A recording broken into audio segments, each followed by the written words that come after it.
Hoje nós trazemos aqui a experiência de 3 mediadores de instituições diferentes. O tema de hoje é Clube de Leitura na Prática, a experiência da Biblioteca Mário de Andrade, da Escola de Governo de São Paulo e da Japan House.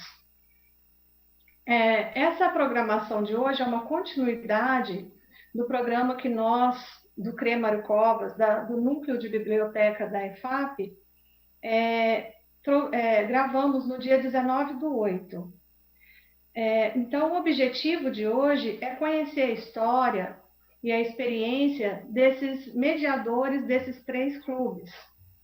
O nosso bate-papo, então, será com o Marcelo Lemos, mediador do Círculo de Leitura da Escola de Governo de São Paulo. Boa tarde, Marcelo. Boa tarde, tudo bem, Edivane? Tudo bem, pessoal? Seja bem-vindo. O Heitor Botan, que é o mediador do Clube de Prosa da Biblioteca Mário de Andrade. Boa tarde, Heitor. Olá, Edivane, boa tarde a todos que nos assistem agora. A Natasha Genem, que é diretora cultural e mediadora do Clube de Leitura da Japan House. Boa tarde, Natasha. Boa tarde, Edivane. Prazer estar aqui com vocês. O prazer é nosso. Seja bem-vinda, Natasha. Então, para iniciar aí essa nossa discussão, nós faremos 4 blocos. Os nossos participantes, eles vão falar da estrutura do clube, do histórico. Primeiro eles iniciam com o histórico, depois a estrutura e depois a curadoria, que é realizada nos clubes. Nós vamos iniciar o bloco 1 com o Marcelo Lemos. Marcelo, você pode falar para a gente um pouquinho da sua experiência enquanto leitor e também como surgiu, o que motivou e onde iniciou o seu clube de leitura? Quem é o público, qual é a identidade do clube, se teve mudanças ao longo do tempo e quando vocês iniciaram também o formato virtual? Bom, gente, boa tarde. Novamente, boa tarde a todos e a todas. Então, hoje vou apresentar um pouquinho, né, do que é o Círculo de Leitura. Não sei se o pessoal já pode colocar aí a apresentação, mas se puderem, eu vou falar um pouco do surgimento, né, dessa proposta na Secretaria de Fazenda e Planejamento, que é onde eu trabalho. Bom, enquanto não colocam a apresentação, eu vou falar da minha experiência como leitura, né? Com a leitura, como você disse aí. Minha experiência com a leitura, ela não é, assim, muito boa, né? Eu acho que a maior parte de nós, latino-americanos, não temos, né, o hábito da leitura, não temos isso arraigado dentro da gente. Eu acho que a gente aprendeu mais, eu pelo menos, com o cinema, né? Eu assistia muitos filmes, mas lia muito pouco. Na minha infância, na minha adolescência. Eu fui ler um pouquinho mais quando fui para o ensino médio e depois na faculdade. Mas nunca foi um hábito muito forte isso para mim. Sobre o Círculo de Leitura, né, que é o projeto da Escola de Governo, pode passar o slide, essa aí é a minha apresentação. Pode passar de novo. Isso. Então, gente, esse é o quadro, né? Eu acredito que não seja novidade para ninguém o que acontece no mundo do trabalho, né? Pessoas, de modo geral, descontentes com as suas atividades, muitas vezes desanimadas, e no setor público isso também não é diferente. Agora, a questão é, como a gente faz para mobilizar essas pessoas em áreas que são mais sensíveis, né, na administração pública, como a gestão do conhecimento, por exemplo, e a inovação, né? São áreas que dependem mais da criatividade das pessoas, da vontade delas, da liberdade de atuação, né, para que alguma coisa aconteça. Desenvolver algo novo demanda do trabalhador, de nós, uma certa autonomia, né? Uma noção de pertencimento ao lugar onde a gente está, o lugar que a gente ocupa né? E isso não é fácil de alcançar. Você que está ouvindo a gente sabe, né, do que eu estou falando. Se é professor e professora, sabe também, porque não é só a sala de aula, né? Existe todo um universo, um contexto. Então, não depende só de você para que as coisas aconteçam, né? Esse é o discurso que a gente vê por aí, né? Que diz muitas vezes que a culpa é sua, ou é nossa, eu sou servidor público também, né? Somos os responsáveis pela nossa própria vida e por tudo o que acontece, né? Incluindo o que acontece no trabalho também, né? Daí, sei lá, se você não consegue pagar o seu plano de saúde, por exemplo, tem um emprego que não era aquele que você desejava, a culpa é sua, né? A responsabilidade é sua. E a gente vai engolindo isso sem perceber, né? E, de repente, a gente está lá, né? Brigando contra o mundo no trabalho, procurando sobreviver da melhor forma possível, e aí vem um cara, né, do seu lado e diz, olha, a gente tem um projeto aí de inovação, e daí, sei lá, inventei um nome para esse projeto, de olho nas obras, criança feliz, transporte para o futuro, e para fazer esse projeto acontecer, vai depender de cada um de nós, né? Nós servidores, nós que estamos ali na instituição. E aí é o seguinte, né? Depende da gente, depende de você, de mim, só que para que a coisa aconteça, algumas questões, né, de base que afetam a nossa vida no trabalho, elas precisariam ser tratadas, né? Então, remuneração, assédio, que é muito forte a administração pública, mobilidade, né, mobilidade funcional, e tudo isso está relacionado ao trabalho, né? A gente sofre esse tipo de violência, muitos de nós, todo dia, e às vezes nem percebe. Isso é algo que é tabu na administração pública, né? Não se fala sobre isso, né? E nem ninguém vai falar sobre isso. Mas daí tem o seguinte, se a gente não conseguir trazer isso à tona, nenhum projeto de inovação, nenhum projeto de gestão de conhecimento vai acontecer, né? Nós teremos apenas os nomes desses projetos. Essa, pelo menos, é e foi a minha experiência, né, no trabalho. A gente contratava consultor, a gente criava comitê de gestão, de inovação, e a coisa não ia, né? E eu sabia que a gente precisava falar sobre esses assuntos, sobre essas questões, para desenvolver qualquer projeto, né? O problema é que era preciso falar de tudo isso sem falar de tudo isso, porque, como eu disse antes, isso é uma espécie de tabu. Ninguém fala de remuneração, ninguém fala, ou melhor, a gente fala, mas não dentro do trabalho, né? E aí eu pensei, tem algo melhor do que a literatura para falar sobre as coisas sem dizer sobre isso, né? Falar sobre isso sem falar sobre isso, né? A literatura, né, é aquilo que retira a gente de um determinado lugar, mobiliza, né, os nossos sentimentos, desperta empatia, né, a partir daquilo que a gente lê, e pode transformar o nosso mundo. Então, eu pensei, a partir disso, em criar esse projeto, o projeto do Círculo de Leitura, né? Quando a gente se refere à literatura clássica, universal, a gente está falando disso, né? Que é possível mobilizar aquilo que é próprio, né, do ser humano, que é próprio de cada um de nós, independente de tempo, de cor, de credo, de classe social, sei lá. Porque a boa literatura, ela perpassa o tempo, né? Ela perpassa a cultura, né? Por isso ela é clássica e universal, ela atinge a todos em diversos períodos, né? A gente pode ler algo hoje, alguém leu ontem, a gente vai ler amanhã de novo, outras pessoas vão ler, né? Então, o que acontece? Isso é algo que é comum a todos, né? Por exemplo, a perda de uma pessoa querida ou de um grande amor, em Dom Casmurro, por exemplo, né? Estava lembrando agora, isso vai afetar todo mundo, né? Isso nos faz reviver algumas coisas, né? Nós nos encontramos com situações pelas quais a gente já passou em algum momento da nossa vida. Nesse sentido, e isso é muito importante, a literatura não é um lazer, né? Muito pelo contrário, a literatura é algo difícil de ser realizado, né? Porque a partir da literatura a gente vai fazer um enfrentamento de nós mesmos, né? Dos nossos medos, das nossas aflições. Isso não é fácil. Então, o círculo de leitura, ele se propõe não exatamente a um bate-papo, somente um bate-papo agradável, onde a gente vai falar, sei lá, dos personagens ou de partes que nos interessaram, que foram bonitas para nós, vamos dizer assim.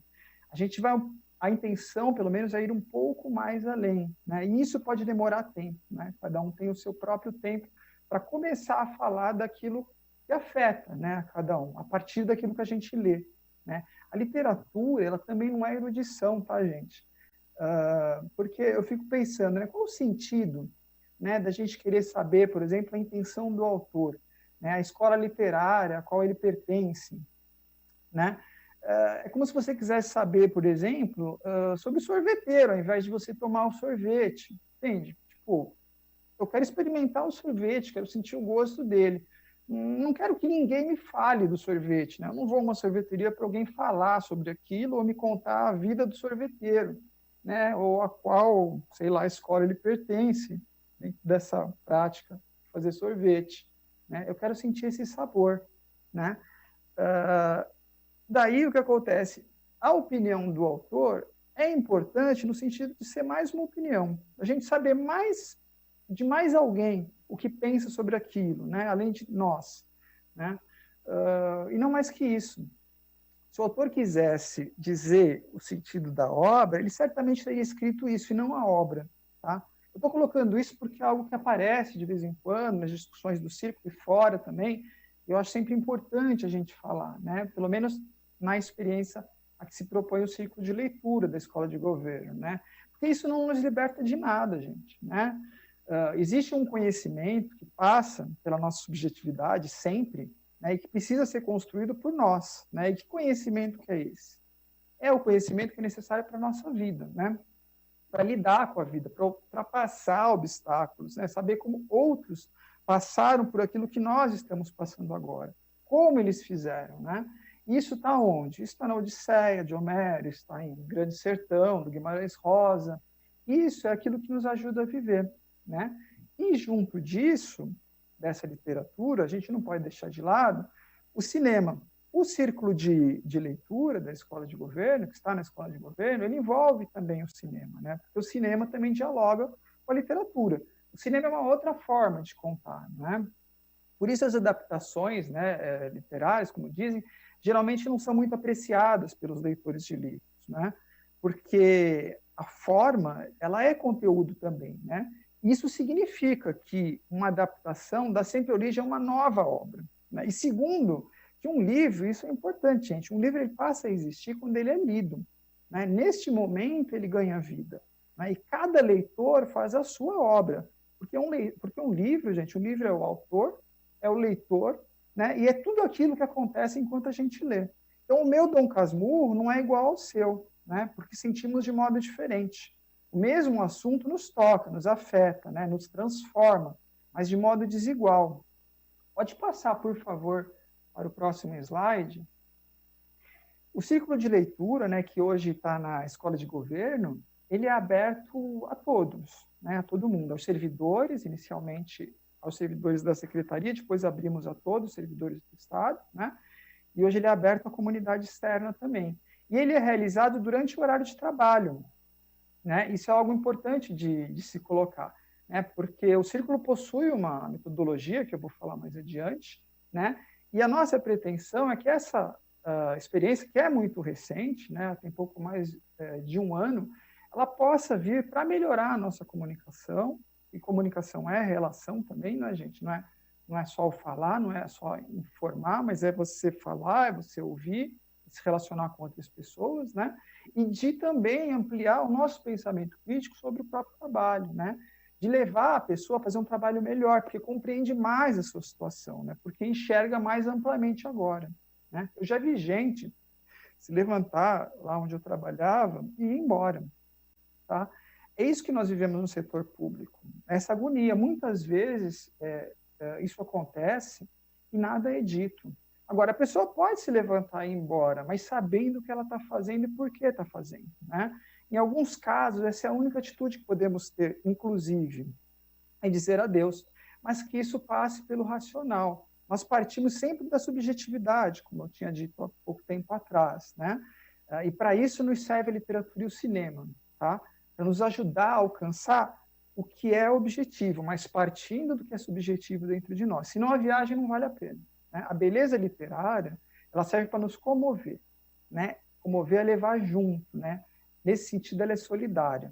Então, estou vendo que o meu tempo aqui já encerrou, nós podemos melhorar o nosso trabalho ou simplesmente sair dele, porque percebemos que não devemos ou não deveríamos estar ali, mas que a gente tem a noção disso, né?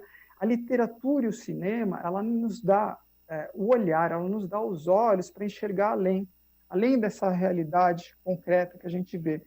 São olhos para olhar para dentro da gente. A partir disso, a gente pode nos transformar e transformar a realidade ao nosso redor.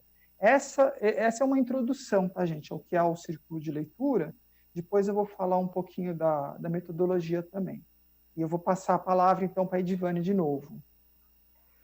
Bacana, Marcelo. Obrigada por toda essa experiência que você está trazendo para a gente. Agora eu queria ouvir o Heitor. Heitor, você pode falar para a gente da sua experiência enquanto leitor e trazer também o histórico de participação e mediação lá na Mário de Andrade? Oi, Edivane, claro, boa tarde. Acho que eu gosto de começar a falar que eu comecei a frequentar o clube de leitura, né, o clube de prosa da Mário de Andrade, como participante mesmo, né? O meu objetivo era, como o Marcelo falou, explorar mais recursos de leitura, né? Como eu posso ter mais acesso à leitura. Eu fui procurar uma biblioteca pública. Na programação da biblioteca, eu conheci o clube de leitura e estou nele até hoje, né? Hoje como voluntário na mediação. Mas o clube de prosa da Biblioteca Mário de Andrade, ele começou a se reunir em março de 2014. Eu participei da segunda edição, em abril de 2014. E naquele começo, ele tinha uma identidade muito forte com uma editora, a editora Companhia das Letras, que mantém um programa de clubes sociais, né? Ela distribui alguns livros para clubes em todo o estado. Entendo que o programa ele é estadual. E depois ela recolhe esses livros e compartilha com outros locais, assim. Então, a gente começa, né, o Clube de Prosa começa com essa identidade muito forte associada a uma editora. Mas é interessante a gente ver como o próprio grupo, ele começa a criar a sua própria identidade e a demonstrar quais são os seus interesses de leitura, quais são outros autores publicados e editados por outras editoras. E então a gente começa, e também com o apoio da biblioteca, a ter o apoio de outras editoras, que começam a entender a nossa proposta, né? Eles dão essa abertura para a gente apresentar como é que é o Clube da Mário de Andrade, e eles também nos apoiam. Então, hoje a gente tem o apoio de outras editoras também, como a Editora 34, a Editora Globo, a Editora Record, a Editora Rocco, a Editora Capulana, o que para a gente também é muito legal, né? Ele começa a ter, então, mais uma diversidade de outros autores, de outros estilos literários, de outras escolas literárias, de outros lugares, de outros territórios também, né? Sobre outros lugares que essas pessoas escrevem. O nosso clube, né, ele tem como intenção ser o clube o mais aberto e democrático e acessível possível. Então, por isso, o apoio das editoras ele é muito importante. As editoras, elas cedem, elas emprestam, então, exemplares desses livros, eles são distribuídos pelos participantes do grupo, e o grupo depois ele devolve esses livros que a gente devolve para as editoras ou a gente incorpora ao acervo das editoras no estado das bibliotecas, né, municipais. E participam também de outros clubes de leitura nas bibliotecas. O livro sempre circula, né? O exercício de leitura eu acho que também é esse, fazer o que mais livros possam circular também. E nesse movimento, além de contar com o apoio das editoras, a gente também sempre faz a seleção de livros que estão, né, acessíveis nas bibliotecas municipais. Então, nas bibliotecas municipais e estaduais também, nas bibliotecas públicas, né, em outras instituições também, como SESC, SENACs, né, então, esse sempre é uma busca nossa. Para o clube ser o mais acessível e o mais aberto possível, contar com livros que estão bem distribuídos, né, para a gente não desvincular o clube de leitura de um exercício livreiro, né, ou então associado a uma livraria, mas ele está associado a um espaço público, a um espaço que é de todos, né? A biblioteca é nossa. Então, ao invés de ter uma biblioteca na minha casa, eu tenho uma biblioteca e todo mundo compartilha essa biblioteca com todos os outros cidadãos também, né? Então, acho que esse é um exercício muito interessante, Edivane. A gente nota até participantes do clube falando, nossa, quantos anos eu não entrava numa biblioteca, não fazia uma carteirinha de biblioteca, né? E acho que esse exercício é um exercício muito interessante que o Clube de Prosa também permite com isso, né? Com a nossa ideia de sempre ser um clube o mais aberto possível.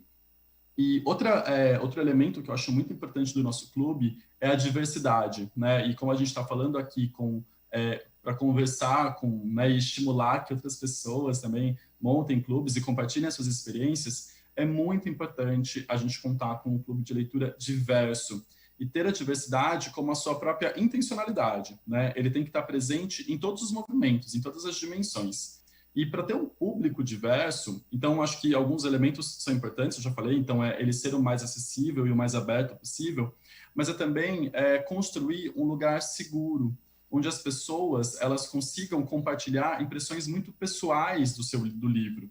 Né? O que o Marcelo já falou, acho que também é muito bacana. A gente exercita um clube de leitores e não um clube de críticos de literatura ou de estudiosos, de pesquisadores, né, acadêmicos sobre a leitura. Mas a experiência de leitura, ela é única e cada pessoa tem uma experiência diferente. Então, eu preciso me sentir à vontade para chegar numa roda, na frente de muitas outras pessoas estranhas, e a partir de um livro, tocar em aspectos muito pessoais da minha vida. E isso é muito importante, assim. Eu falo que todo mundo, né, num clube de leitura, lê o mesmo livro, só que cada um lê um livro diferente. Porque cada um lê esse livro a partir da sua bagagem, da sua história, do local de onde você veio, né, até do lugar onde você leu o livro, né? A gente está fazendo as leituras agora durante a pandemia, durante a quarentena, e eu acho que isso de alguma maneira vai ficar muito marcado na nossa vida. A gente leu esse livro nesse momento, isolado na nossa casa. Então, olha o quanto essa experiência é rica. Eu falo, então, que o principal exercício que a gente tem que estimular no clube de leitura é a escuta ativa e respeitar o clube mais como um espaço de escuta do que de fala. E quando você está com a escuta ativa e aberta para entender o que a outra pessoa sentiu, passou ao ler esse livro, a gente trata de um exercício de profunda empatia. E a empatia é muito importante no clube de leitura. Eu costumo falar que no clube eu troco de óculos, né? Eu tiro os meus óculos e coloco o óculos de uma outra pessoa, porque eu começo a enxergar o mundo a partir da visão que essa pessoa tem. Então eu acumulo muitas leituras, né? A gente está lendo Dom Casmurro, né? No exemplo que o Marcelo falou, a gente está lendo Ulisses, por exemplo. Eu tô com o meu livro, mas eu estou lendo o livro que todos os outros leram também, a história, né? Como isso tocou na vida de todas as outras pessoas. E essa identidade do grupo, de um grupo muito diverso, de um grupo muito empático, né? Que tem uma intencionalidade de ser diverso também, ele foi fundamental, isso foi fundamental quando a gente teve a mudança da gestão municipal aqui na cidade de São Paulo, né? Até então, o Clube de Leitura, ele compunha a programação da ação cultural da biblioteca, mas com a mudança da gestão municipal, o Clube de Leitura, ele deixaria de fazer parte da programação de ação cultural. Só que daí nós, participantes do grupo, nos mobilizamos, nos reunimos e juntos a gente falou, não, esse espaço é nosso, a gente vai continuar fazendo o Clube de Leitura aqui na Mário de Andrade. E foi a partir daí, então, que a gente assumiu essa identidade como um grupo autônomo, eu posso falar assim, não é? A gente não está diretamente associado à programação da Biblioteca Mário de Andrade. A Mário apoia muito a gente com a logística, né, da organização dos espaços, com o contato com as editoras, com o acolhimento, né, mesmo é uma equipe muito acolhedora, então recebe todo mundo, recebe os livros que a gente vai distribuir também. Então acho que isso é um movimento muito importante, mas o grupo, ele é autônomo, ele tem uma autogestão ali. Então, eu assumo um pouco dessa função como voluntário na organização e na mobilização do grupo, mas todo mundo participa, assim.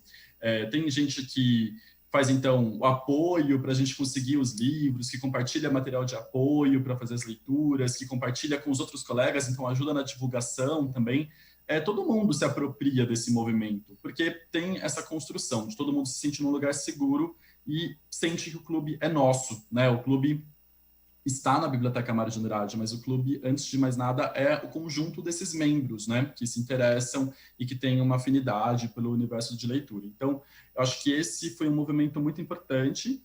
A biblioteca, ela compreende a nossa proposta, ela apoia a nossa proposta, não é lá da reunião, mas ele é, hoje, uma ação voluntária de todos os participantes, tá bom?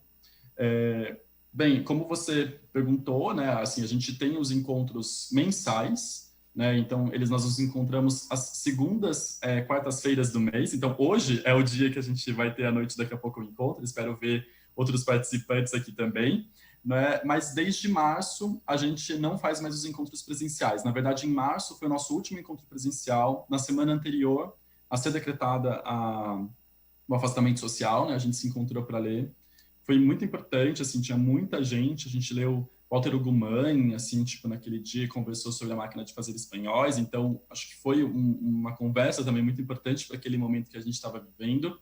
E logo depois a gente decidiu ter, então, encontros remotos, né? Enquanto a biblioteca estava fechada, nós teríamos encontros remotos. Mas todas as decisões, elas também são participativas, elas contam com o apoio de todos os participantes para a gente escolher qual que é a frequência, quais são os livros que a gente ia ler, qual ferramenta a gente usaria para fazer o encontro. Então, todo mundo sempre participa dessas conversas. Daqui a pouco eu posso descrever, então, Edivane, como é que foram esses encontros remotos também.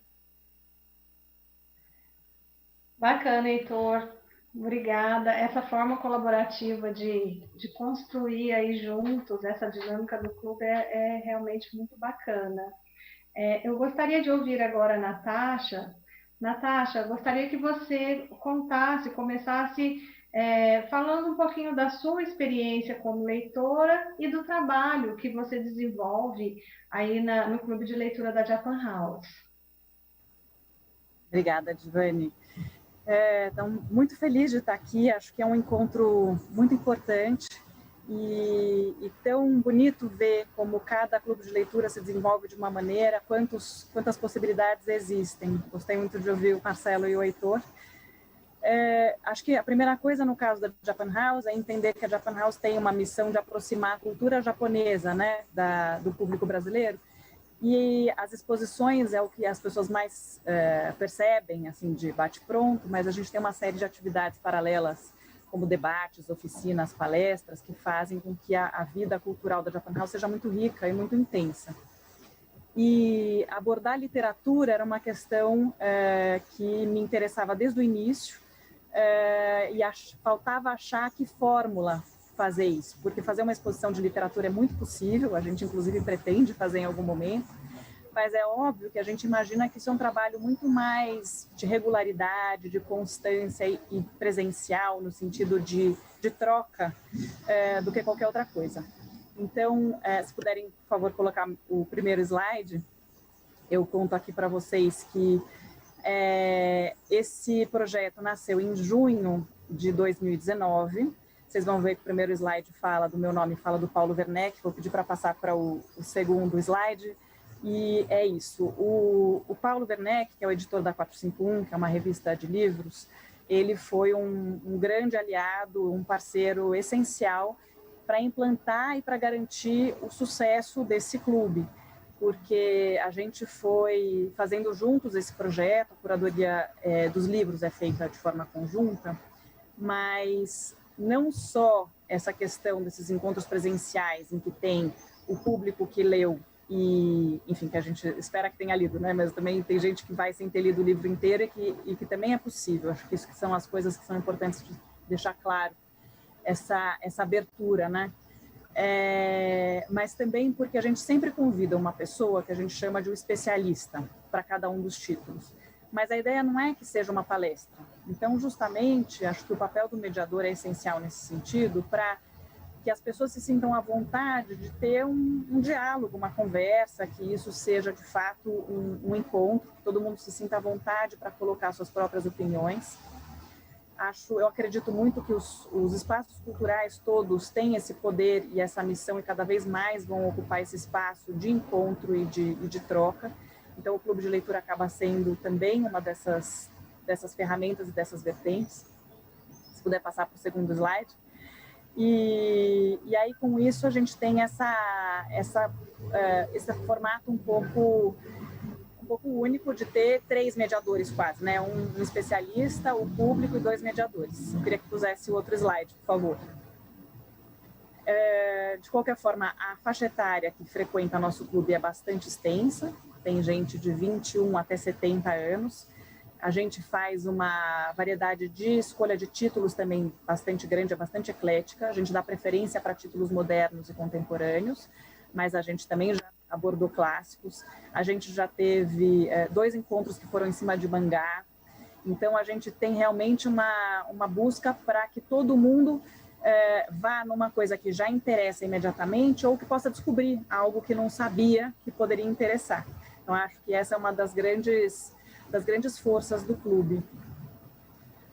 Além disso, a gente tem uma série de desdobramentos que são feitos.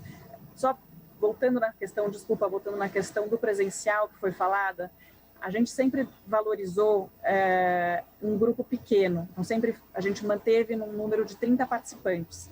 Apesar da Japan House ter uma busca muito grande de público, isso foi sempre um problema para a gente, porque a gente queria, sim, atender todo mundo que está interessado, mas manter um grupo pequeno sempre foi algo necessário para garantir que as pessoas se sentiriam à vontade para falar.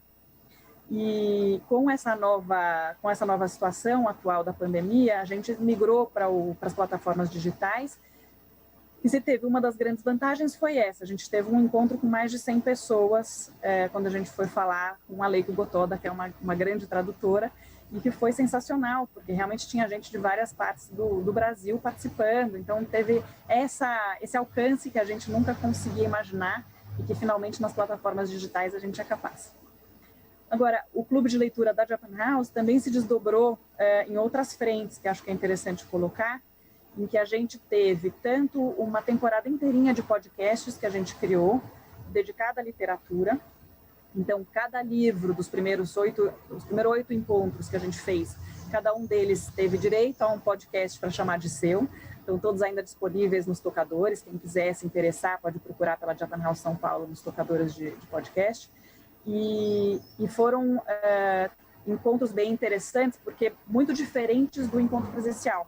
Então, eles estão dissociados de alguma maneira, quer dizer, você não precisa ouvir o podcast para ir no clube, nem vice-versa, mas é uma forma de justamente ser uma porta de entrada para a literatura. Então, a gente fez o podcast especificamente, trazendo, às vezes, elementos um pouco fora do comum. Por exemplo, quando a gente falou sobre Memórias de um Urso Polar, que foi o nosso primeiro livro da Yoko Tawada, no podcast a gente entrevistou o tratador de urso polar do Aquário de São Paulo. Então, a ideia é que não seja sempre uma coisa muito hermética de tradutores, de especialistas, de acadêmicos, mas que tenha essa possibilidade de se enxergar por vários prismas, de uma maneira super lúdica também, que seja atraente e que todo mundo se sinta mesmo muito à vontade para falar, porque um pouco o que o Heitor falou, o Marcelo também falou, todo mundo viveu de alguma maneira e pode compartilhar seu ponto de vista, e é isso que a gente quer imbuir nas pessoas que participam do clube. Então, o outro desdobramento recente que a gente implementou com a 451 foi de um encarte que vem dentro da revista mensal sobre literatura japonesa. Também não é necessariamente ligado ao tema do clube, do encontro do mês ou do livro do mês, mas é sobretudo para ampliar o conhecimento sobre literatura japonesa. Então, pode ser um texto que foi especialmente traduzido para a revista, pode ser uma análise sobre algum dos livros que foi debatido ou não, pode ser uma entrevista, quer dizer, é muito rico. E eu realmente acho que a associação com a 451 foi fundamental no nosso caso. Acho que ter especialistas que são da área fez uma grande diferença para construir junto e para conseguir dar fôlego e fazer cada vez mais coisa para ampliar esse olhar. Então, foi isso. Acho que como não deu para passar os slides aqui, infelizmente não deu para colocar o trechinho do podcast que eu tinha separado para vocês ouvirem, mas fica a provocação para procurarem o nosso podcast. Legal, Natasha. Quem sabe no finalzinho não dá para a gente trazer aí aí a gente coloca de novo, com a produção se consegue, tá bom? Mas agradeço, tá? Nós do CRE temos o clube de leitura que iniciou há 3 anos de forma presencial. E esse ano nós tivemos que fazer a distância por conta do distanciamento, mas nós já tínhamos uma demanda, né? Algumas solicitações de professores de outras cidades do estado de São Paulo que gostariam de participar e por conta da distância ficava inviável. Aí veio a pandemia e tudo colaborou para que a leitura, o clube acontecesse aí com pessoas de diversos lugares. Para nós foi um grande desafio, mas pretendemos aí manter os clubes de forma híbrida mais para frente. Agora eu gostaria de ouvi-los sobre a estrutura de cada clube, né? Como é feita essa dinâmica, o número de participantes, o que acontece quando ultrapassa esse número, porque a gente sabe que no formato à distância é um pouquinho diferente, né, do presencial. Como que se inscreve, qual a faixa etária? Vocês costumam convidar especialistas no clube de vocês? Quais foram os maiores desafios aí dessa transição do presencial para o virtual? Quais ferramentas vocês utilizam e se vocês também, assim como nós, pretendem continuar nesse formato? O Marcelo pode responder? Oi, posso sim. Então, eu vou falar um pouquinho da nossa experiência. Eu vou pedir para colocarem, então, o próximo slide aí. Acho que tem algumas fotos dos nossos encontros.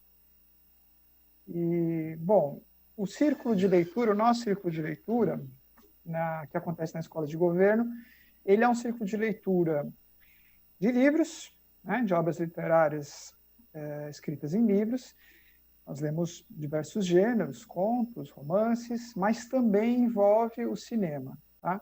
Então, a gente faz essa união. Geralmente, é um livro e um filme. Agora tem as imagens aí. Então, ele iniciou faz um ano e pouco mais ou menos, inspirado numa proposta que existe na Universidade Federal de São Paulo, na Unifesp, que se chamava Laboratório de Humanidades. Essa proposta, esse projeto da Unifesp, ele foi criado pelo professor Dante e pelo professor Rafael Ruiz, né? E ele funcionava junto dos estudantes da Faculdade de Medicina, mas depois isso foi aberto ao público e eles participavam também. E depois eu conheci uma outra experiência na Faculdade de Medicina da USP, com o professor Ricardo Aires, também ela seguia nessa mesma linha, tinha um outro nome, acho que eram Encontros Literários, ainda acontece até hoje, também é aberto a toda a comunidade. E eu peguei essas duas experiências, me apropriei delas, encontrei outras coisas que achava que poderia juntar aí, e assim surgiu o nosso círculo de leitura. Então, você pode passar para o próximo slide. A gente utiliza, né, eu utilizo uma metodologia que é inspirada nessas duas experiências, e ela é basicamente, isso está aí na tela para vocês. A gente faz assim, é uma introdução, né, àquilo que a gente vai ler. Nós conversamos nesse dia, porque aí depende, né? Quando a gente vai ler um conto, por conta da transição agora, dessa pandemia para o online, nós estivemos debruçados sobre a leitura de contos. Eles eram mais curtos, seriam mais interessantes para esse momento. Mas antes disso, a gente lia contos também, mas líamos romances e textos um pouquinho maiores. E, então, era mais de um encontro que a gente fazia para discussão disso. A gente se reunia. No início foi difícil, era pouca gente, 4, 5 pessoas só. Eu comecei lendo, né, aquilo que era proposto para as pessoas, porque muita gente acabava não lendo, e depois a gente fazia discussão. Com o tempo passando, eu passei a adotar um pouco melhor aquela metodologia, principalmente da Unifesp. Então, a gente começou a se reunir, as pessoas falavam um pouco daquilo que liam, que eram as suas histórias, seus itinerários de leitura, como foi fazer a leitura, né, daquela obra. Depois disso, a gente fazia a exibição do filme. O filme não necessariamente ele é a mesma obra, quero dizer, a mesma obra no sentido de ser uma adaptação. No começo, sim, mas depois eu percebi que isso poderia ser mudado, né? Porque tanto o cinema quanto a literatura, né, de boa qualidade, eles conseguem dialogar, né? Eu não preciso pegar... Eu peguei, no início, o cinema e a literatura, o mesmo título, porque é como eu falei no começo. Eu, por exemplo, partindo da minha realidade, da minha experiência, não tinha, principalmente, o hábito de leitura, e muita gente não tem. Essa é a nossa realidade no Brasil, né? Então, colocando o cinema, as pessoas têm mais... elas têm uma aproximação maior com o cinema, né? Então é mais fácil para que elas, pelo menos, assistissem aos filmes. Então, muita gente assistia só ao filme, não lia, outras pessoas liam e assistiam ao filme, e depois a gente fazia essa discussão. Depois eu mudei, né? Eu falei, vamos fazer o seguinte, vamos pegar um filme que possa dialogar com a obra, e o que está de fundo, né, no livro e no cinema são assuntos correlatos. A gente pode fechar os dois para discutir depois, né? Então, passou a ser desse modo. O ciclo começou a crescer um pouquinho mais, a gente fazia exibição dos filmes nos próprios auditórios que nós tínhamos lá na Secretaria da Fazenda e Planejamento, e aí a discussão acontecia em torno dessas duas leituras que a gente fazia, né? Geralmente eram 2 dias de discussão, às vezes 3 dias de discussão. Então, a gente dividia o livro quando era maior, quando era mais curtinho, não precisava fazer essa divisão. E a discussão é aquela que eu tinha colocado no começo. Embora seja uma experiência nova, então eu procuro, né, eu tento fazer aquilo que é a minha pretensão com o círculo de leitura, que é estimular nas pessoas, né, os afetos, que aquela leitura desperta. E não é simples, né, não é algo fácil, o Heitor estava comentando isso, é algo que leva tempo, claro. Então, isso não é simples de fazer. A gente foi fazendo na medida do possível. Agora, com o passar do tempo, isso eu estou vendo que está acontecendo de um modo melhor. Eu, como servidor público, estou tão inserido nessa realidade, né, que eu citei há pouco, como todos os outros que participam do círculo, né? Então, eu participo das mesmas dificuldades de todos. Então, nem sempre é fácil também para mim. Tem sido um grande aprendizado, né, fazer essa discussão. Após a discussão, né, a etapa final desse ciclo, né, de leitura, vamos dizer assim, é o fechamento, né? Então, no fechamento, a gente vai falar sobre as nossas histórias de convivência, né? Aquilo tudo que aconteceu, aquilo tudo que nos transformou durante esse percurso de discussão, de leitura, né? Tanto do livro quanto do filme. Agora, a gente está online, então nós temos aí em torno de 15, 18 pessoas, às vezes tem um pouco menos, que participa. O ciclo acontece toda terça-feira, às 16 horas. Ele já acontecia nesse mesmo horário, né, no nosso laboratório de inovação. Nós tivemos, infelizmente, um primeiro grande encontro somente antes da pandemia. Nós reunimos ali em torno de 50 pessoas interessadas. Foi quando eu abri, né, para todo o estado. E logo depois veio a pandemia. E aí nós passamos para a modalidade online. E daí esse número realmente caiu um pouco. Mas eu tenho achado muito interessante, a Cidinha ela participa, ela vai falar depois, ela pode dizer melhor que eu, mas eu acho que dá para fazer, sim, essa conversa online. Eu preferia que fosse presencial, né? Essa era a minha proposta, porque para você estimular mais a relação, a comunicação, para a gente poder bater um papo com o café, e agora esse espaço do café é mais difícil de acontecer, né? Mas tem acontecido online, de certo modo, as nossas conversas, e eu acho que a gente consegue. Eu só vou dizer dos resultados disso, nós, né, que fazemos parte do círculo, daqui, eu acredito, a alguns anos. Agora é muito difícil de saber que resultado, qual o impacto disso na vida de todos nós, no trabalho, né, na comunicação dentro do trabalho, é difícil. O que eu posso dizer é que a gente, agora estou em casa, né, já faz alguns meses em teletrabalho, mas quando estava com todo mundo no trabalho, eu percebia já de algumas pessoas que participavam do círculo, e também de mim, que nós já passávamos, ao menos, a fazer comentários sobre o próprio trabalho a partir daquilo que líamos, né? Então, a evocar personagens, situações, cenas, e isso, para mim, já era algo muito gratificante, porque me parecia uma primeira transformação, né? Eu acho que, basicamente, é isso, Divana. Eu vou passar de volta a palavra para você, que meu tempo também já foi exterminado aqui. Obrigada, Marcelo. Eu vou passar a palavra agora para o Heitor, para falar desses desafios aí. Legal, Edivane, obrigado. Para começar contando, né, então, eu já falei anteriormente, nós nos encontramos às segundas, quartas-feiras do mês. E a gente mantém um grupo de e-mail, que é onde a gente tem os nossos membros do clube, né? Não tem carteirinha para esse clube, a gente coloca todo mundo no grupo de e-mail, onde a gente faz a divulgação. A gente tem aproximadamente 270 pessoas inscritas nesse grupo. E eles participam, né? As pessoas participam de acordo muito com o seu interesse. A gente percebe que tem pessoas que participam mais porque eu gosto de determinado gênero, gosto de determinado autor, né? Autores russos, por exemplo. E tem gente que topa tudo, que é bem bacana, né? Assim, que entra na proposta de integrar com a diversidade mesmo. Então, lê os livros que a gente seleciona para o clube e participa. E eu gosto muito quando as pessoas não gostam do livro e elas vão para o encontro, né? Porque também tem dessa situação, assim, tipo, a gente não precisa só contar algo que afirma alguma coisa que a gente fez, mas mesmo quando a gente não está, a gente não entendeu direito o que se passou aqui, ou a gente discorda de um ponto de vista, a gente também leva isso para o grupo, a gente também sente que é seguro você chegar num grupo, na frente de outras pessoas e falar, não gostei. Isso é muito bom, assim, tipo, a gente não quer afirmar nada ali naquele momento também com isso.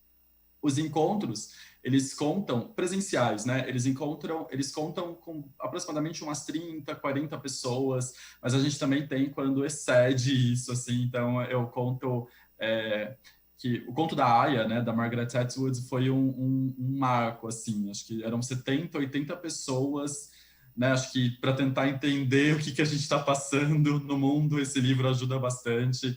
E foi daí uma correria. Pega a cadeira dos outros setores da biblioteca, senta no chão. Os 100 anos de solidão também foi um movimento muito parecido com isso, muitas pessoas participando.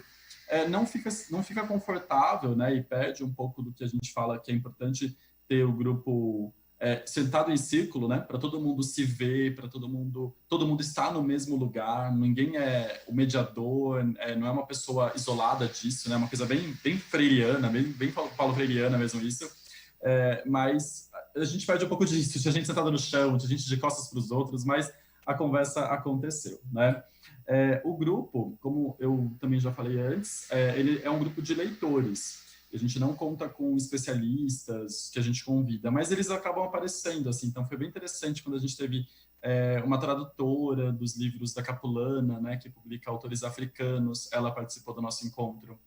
E a gente também já teve escritores participando dos nossos encontros. Só que sempre nesse lugar, assim, tipo, ele veio aqui para o clube para saber o que as outras pessoas entendem sobre o livro dele, e não para justificar ou explicar alguma coisa.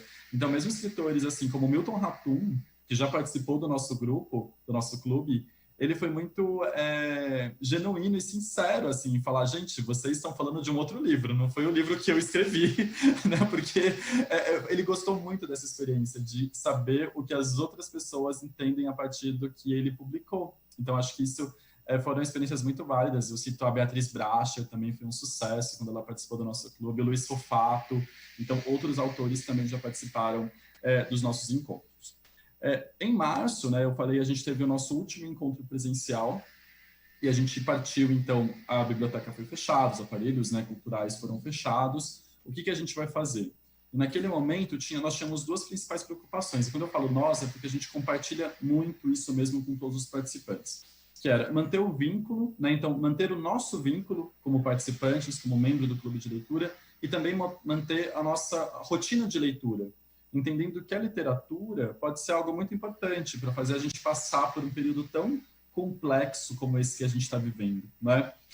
Então, nesse momento, a gente manteve os encontros quinzenais, então a gente se encontrava bastante, foi muito legal isso, assim, né? A gente manter um vínculo até mais frequente do que a gente mantinha nos encontros presenciais. Mas o que foi desafiador nesse momento? Eu cito dois principais desafios, assim.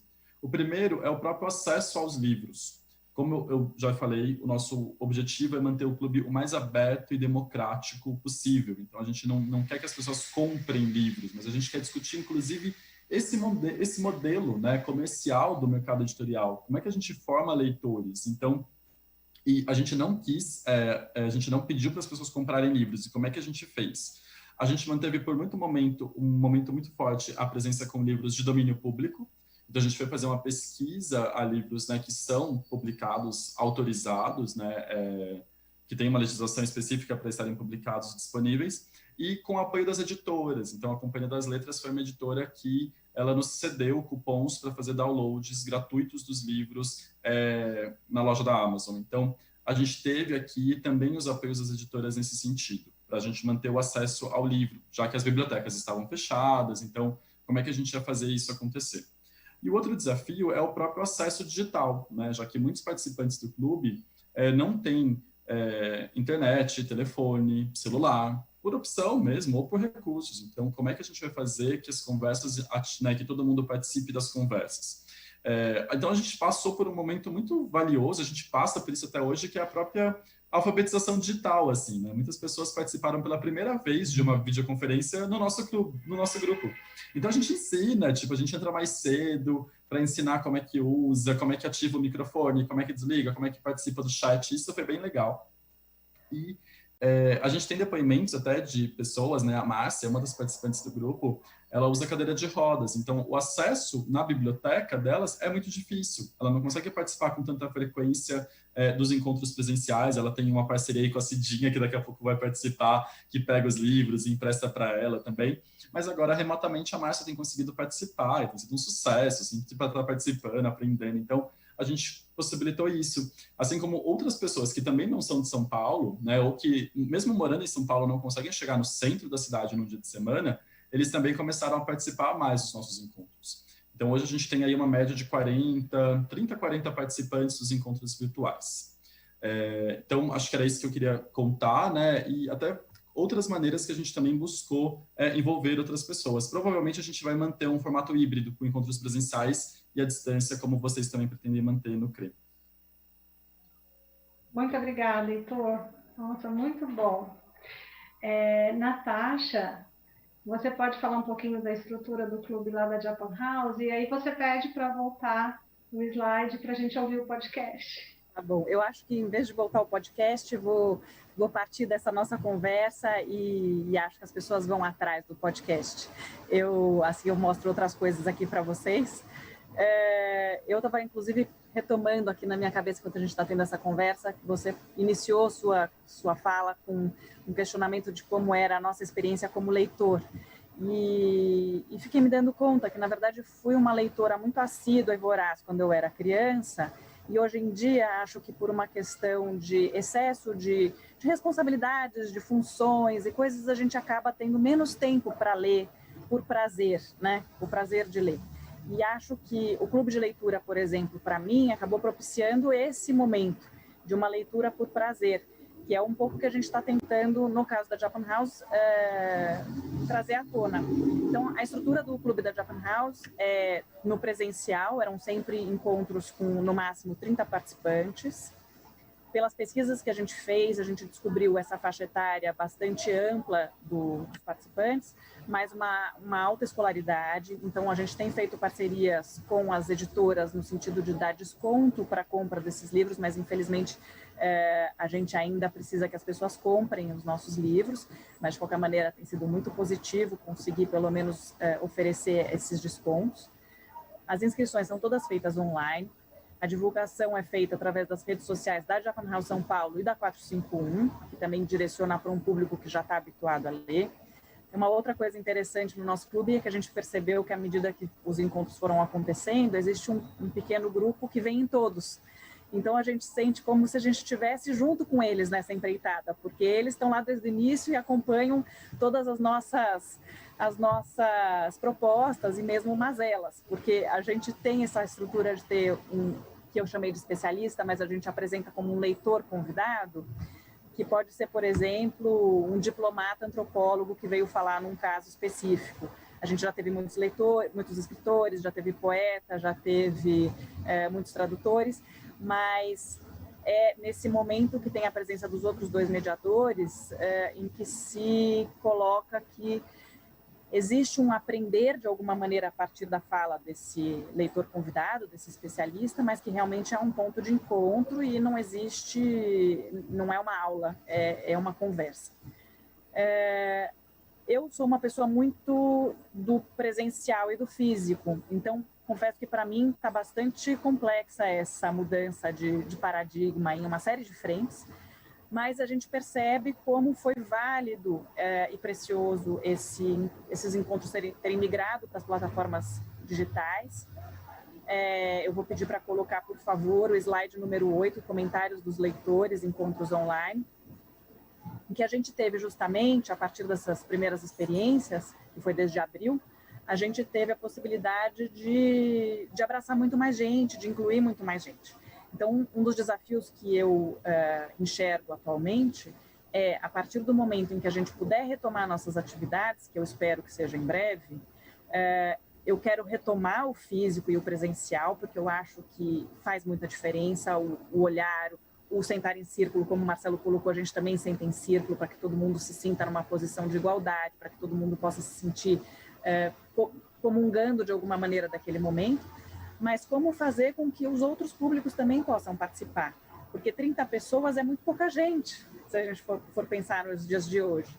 Então, imaginar que a gente consegue colocar 100 pessoas para discutir um livro é tão lindo que a gente não quer perder isso. Então, acho que o grande desafio de hoje é como casar os dois, imaginando que a situação do digital não vai ser para sempre. Enfim, acho que de qualquer maneira, o outro desafio é a questão do prazo, porque se eu estava dizendo que agora eu tenho uma razão para ler por prazer, a gente tem exigido bastante dos nossos leitores, porque a gente dá menos de um mês para eles lerem os títulos que a gente escolhe, às vezes grandes, e tem sido, enfim, tem dado certo, as pessoas têm acompanhado. Os nossos encontros são sempre na última quinta-feira do mês, às 19 horas, e a gente manteve o mesmo padrão para o digital que era no presencial, para que isso virasse mesmo parte de uma rotina.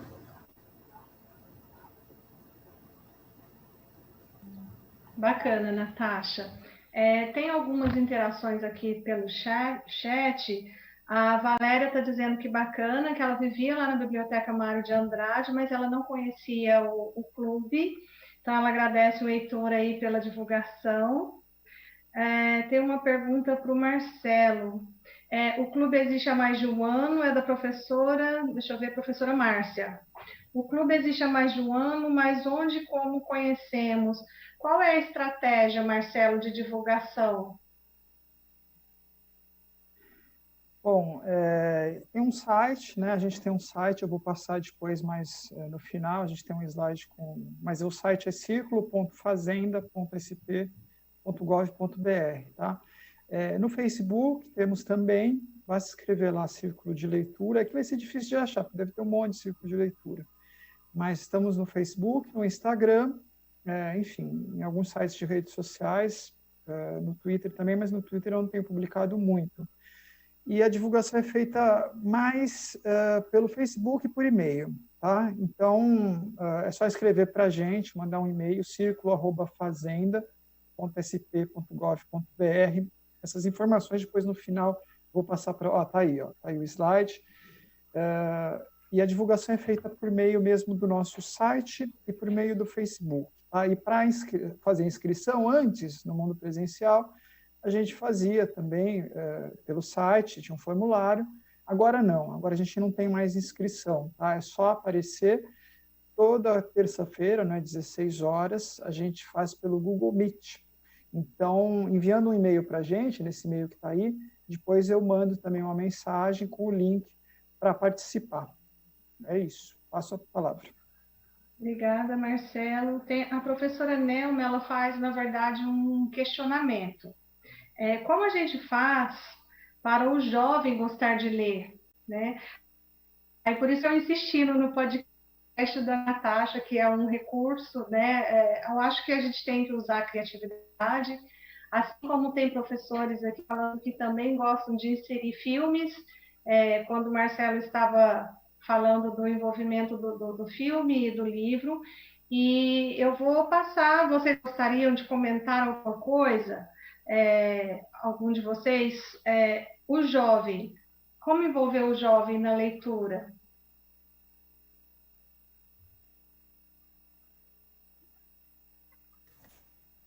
Bem, posso contar? Pode ser, assim, mas uma experiência que a gente teve muito interessante lá na Mário de Andrade foi, como acho que a gente já vem falando, a importância de dar voz, assim. Então, fazer o próprio jovem se sentir num lugar próprio para conversar e compartilhar aquele livro. Então, a gente leu esse ano, como a gente leu muito livro de domínio público, pegou muitos livros que caem no vestibular, né? Então, assim, o Curtiço, que é cobrado no vestibular da FUVEST, por exemplo. Então, a Falência, que é cobrada na Unicamp. E os jovens, eles participaram desses encontros, eles gostaram muito da propriedade de falar sem ter uma revisão histórica ou uma revisão...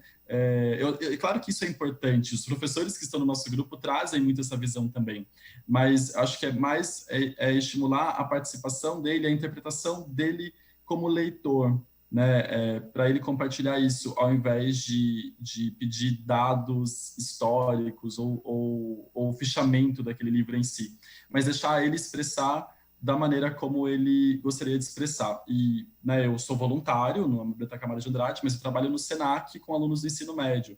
E a gente também vê isso. No ano passado, eles fizeram um teatro do Curtiço. Né? Então, assim, a gente deu a abertura para eles contarem e compartilharem como eles querem se expressar, ao invés de vir com um modelo muito formatado de como a gente espera que eles se expressem. Mas é um desafio mesmo, assim, eu reconheço esse desafio também. Legal, Heitor.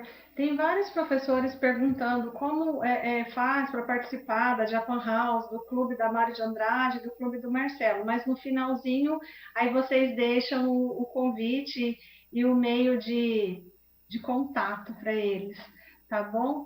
Agora, eu gostaria de ouvi-lo sobre a curadoria que é realizada nos clubes de leitura.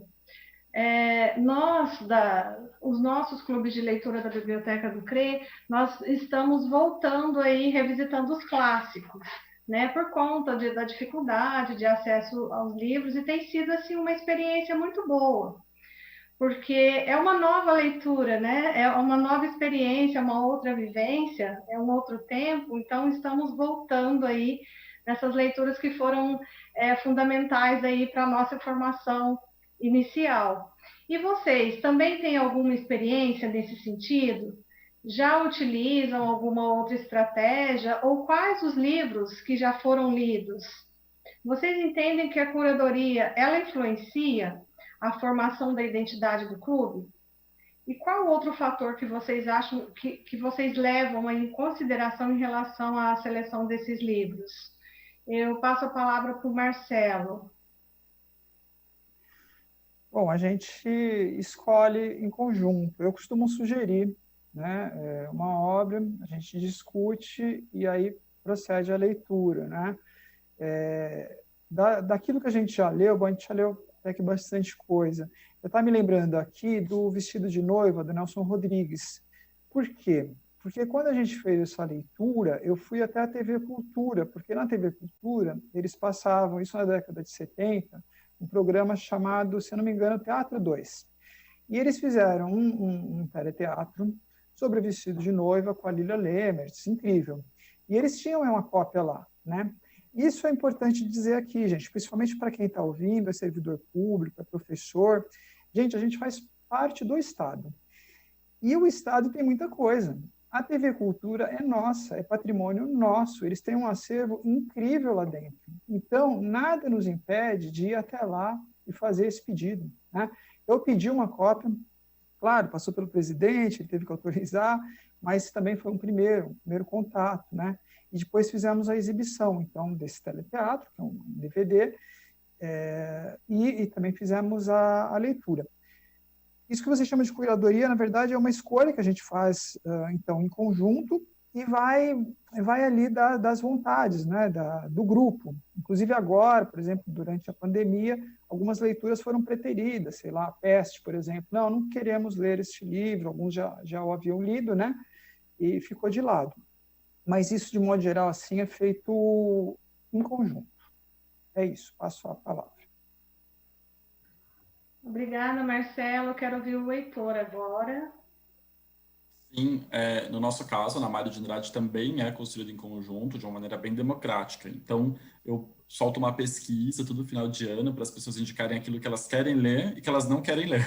E daí o meu trabalho é compilar essa pesquisa e procurar nas editoras quem pode nos apoiar, como é que está a disponibilidade nas bibliotecas públicas. Então, esse é um ponto do trabalho.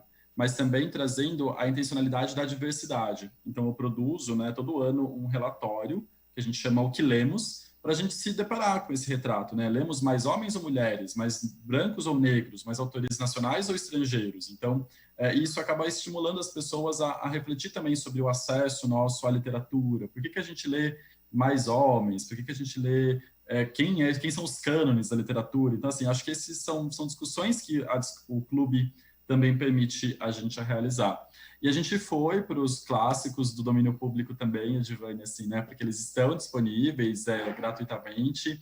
E foi muito interessante ler um livro escrito, o Curtiço, né? Por exemplo, do final do século XIX, como é que ele ainda hoje é presente, como a gente ainda hoje discute as situações relacionadas à opressão da classe trabalhadora, né? A pessoas que ainda estão nessas condições e que não saem. Então, foi muito importante, assim, né? Não existiam os entregadores de delivery na época do Curtiço, mas eles existem hoje, né? Então a gente conseguiu localizar tudo isso, a gente percebe ainda o quanto a gente ainda precisa percorrer problemas estruturais muito graves na sociedade brasileira. Então acho que isso foi bem importante. E eu acredito que sim, a curadoria ela influencia na identidade do clube.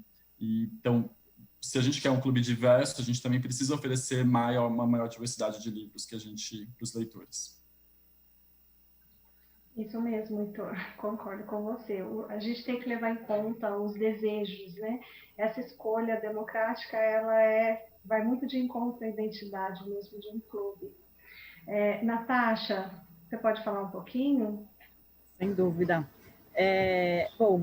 A curadoria, no caso do Clube de Leitura da Japan House São Paulo, é feita por mim e pelo Paulo Werneck. Uma grande pena que ele não possa estar aqui hoje com a gente para participar dessa conversa. E na verdade, a gente é muito novo. O nosso recorte inicial, por si só, já é um recorte, que é falar sobre literatura japonesa, então, com isso, já é um recorte natural. A gente dá preferência para os modernos e contemporâneos, mas a gente também já trouxe um livro do século X, que a gente considerou que não tinha como não falar sobre esse livro, até para entender mais sobre literatura japonesa. A gente fica muito atento a lançamentos novos traduzidos recentemente para o português e muito em busca desse equilíbrio entre temáticas, estilos, autores. Então, por exemplo, falando sobre jovens, a gente já teve 2 vezes que a gente trouxe mangá. E também, na verdade, não são todos os jovens que se interessam por mangá e não são só jovens que se interessam por mangá. Então, com isso, a gente vai descobrindo um pouco esses gostos e vai trazendo essas temáticas. Agora, com a nossa pouca idade, a gente está comemorando o nosso primeiro ano de clube de leitura. E com a pausa de férias, a gente está agora indo para o 12º livro que foi tratado no clube de leitura. Então, esse foi uma primeira escolha também muito no sentido de um panorama, de uma aproximação dessa literatura, de mostrar diversidade dentro da literatura japonesa, como cada autor tem suas especificidades. Também houve uma escolha consciente nossa no momento imediato do confinamento para não trazer temas que fossem muito espinhosos, isso também na nossa programação digital, também na nossa programação toda abordada, não só no âmbito da literatura, em que a gente sentiu que o confinamento podia estar sendo muito difícil de digerir para as pessoas, enfim, cada um lida de uma maneira, claro, mas enfim, eu posso dizer que para mim, por exemplo, o confinamento foi uma grande questão. Então, acho que ter essa sensibilidade de muitas vezes se dar conta que estamos tratando de livros que sejam com temas muito mais difíceis, então vamos trazer um livro que seja um pouco mais otimista para esse momento e algumas escolhas nesse sentido.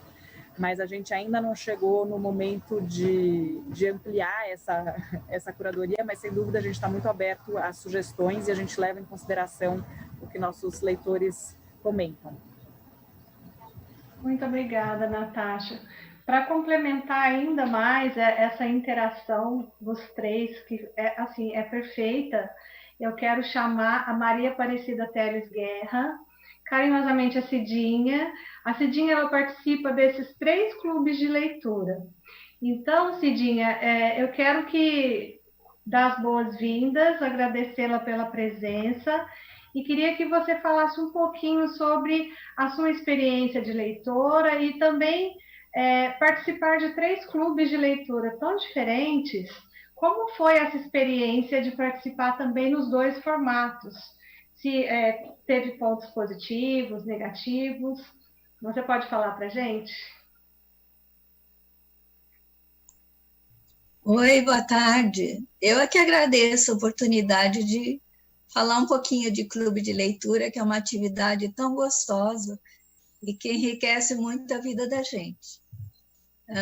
Eu participo dos clubes há muito tempo, talvez uns 8 anos por aí, e eu encontrei o primeiro por acaso, perto da minha casa, acontecendo em uma livraria.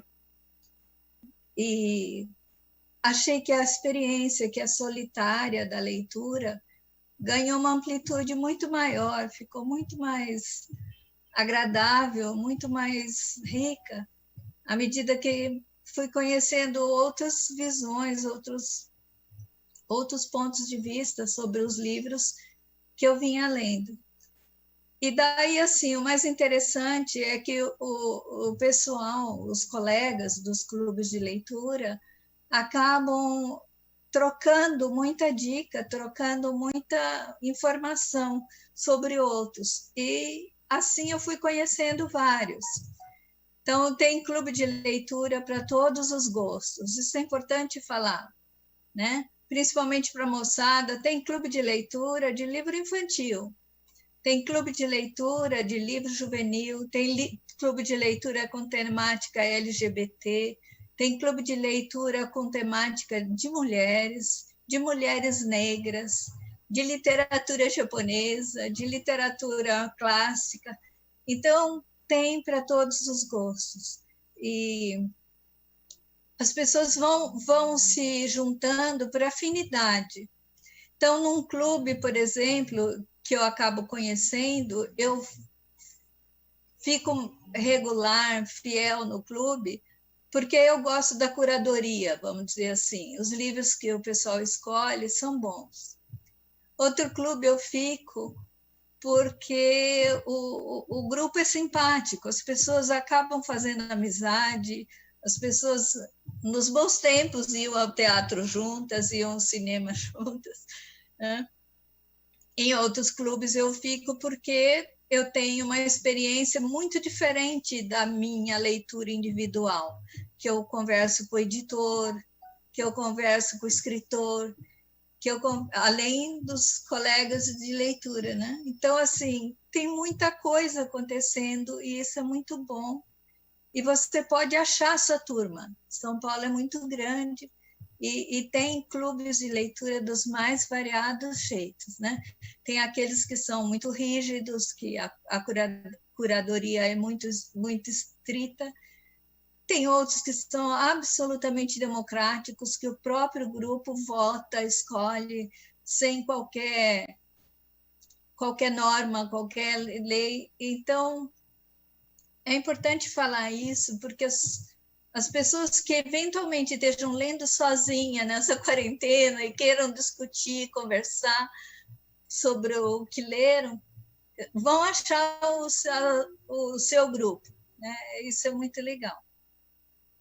Quando era presencial, era gostoso, porque o Marcelo até falou, aquele momento do café é muito bom, ou você encontra a turma, a gente fazia encontros de final de ano, de Natal, de amigo secreto de livros, era muito bom, mas tinha algumas desvantagens, a gente ficava limitado pelo espaço, às vezes era difícil ir na Mário de Andrade, que era lá no centro, à noite sozinha, ou na Academia Paulista de Letras, que também tem um clube de leitura acadêmico muito interessante, mas era lá no Largo do Arouche à noite. Então, assim, o presencial também tinha algumas desvantagens. E limitação de espaço, como a Natasha já falou, na Japan House, a gente tinha que correr para se inscrever. E se você não tivesse entre os 20 primeiros, você fica de fora. Então, era uma limitação grande e às vezes, decepcionava. Agora, no virtual, a gente perdeu mesmo esse encontro, mas isso é da vida nossa durante a pandemia. A gente perdeu esse encontro, essa presença física em todas as esferas, né?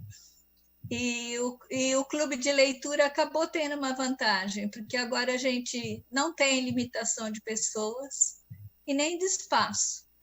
Na verdade, às vezes acontece até problema porque tem 2 ou 3 grupos ocorrendo no mesmo horário, você tem que escolher, né? Então, acho que é um pouco isso que eu queria contar da experiência, que é muito rica. Você, como o Heitor falou, a gente entra com uma visão e sai com vários livros lidos. É um espaço que você pode falar sem constrangimento do que você achou. Você pode divergir do colega e todo mundo dá risada. Nesses tempos que é tão difícil a gente conversar, às vezes até em família, porque política, religião, time de futebol, não dá para ter posição divergente sem ter risco de briga. Mas quando você está discutindo sobre o personagem, todo mundo fala abertamente, nossa, não vi nada disso. E fica muito gostoso, porque aí você vai ver, será? E vai dar olhar de novo. Acho que é isso que é importante, que eu lembro agora. Não sei se te respondi.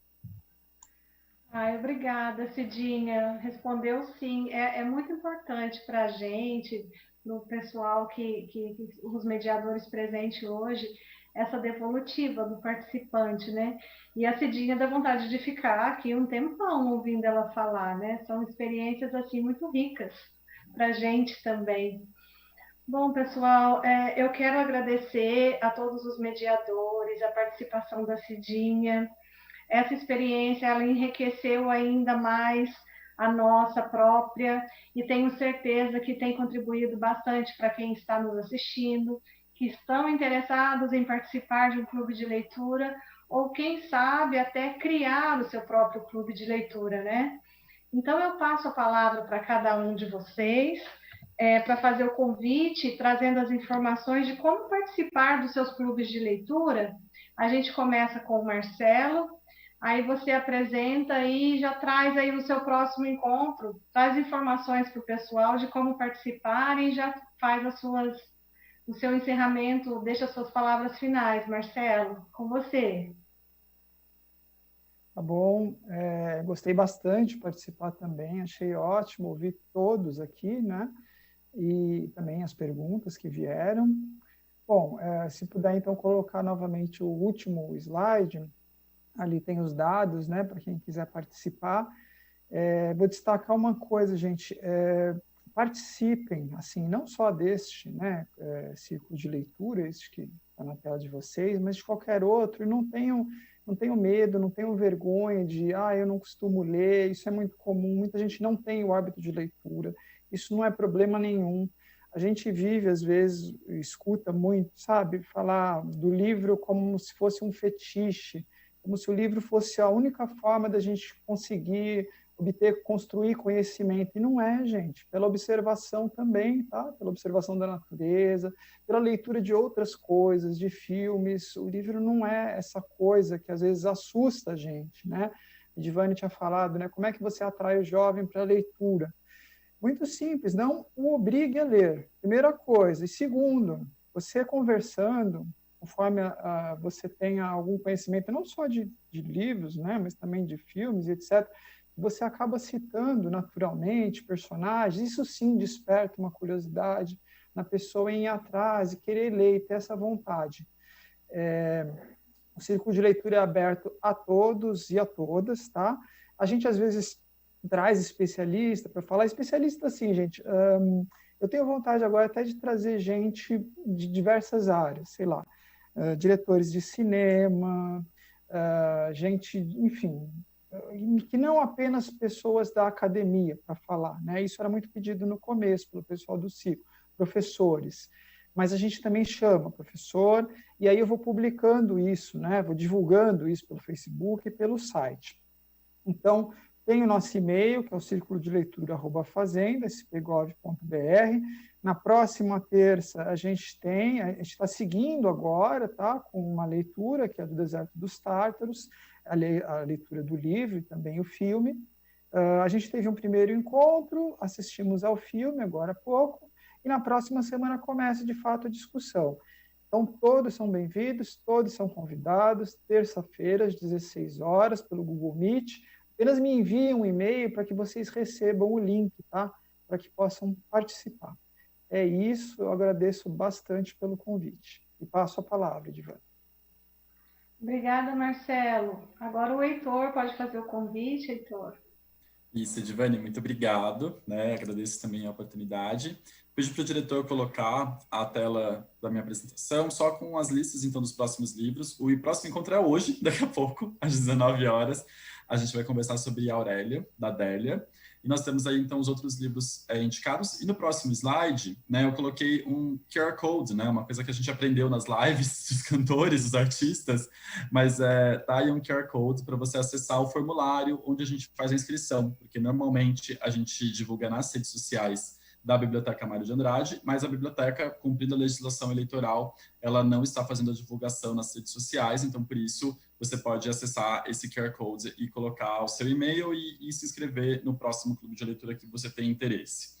Eu agradeço também muito, assim, né, então, ao convite, né, ter conhecido o Marcelo, a Natasha, ter revisto a Cidinha aqui também no nosso encontro de hoje. Acho que é muito rico, né, é aquilo que eu falo, assim, clube de leitura é uma experiência onde a gente sai, a gente chega com um livro lido e a gente sai com muitos outros livros lidos, e é uma visão de mundo muito importante que a gente constrói, baseada na empatia.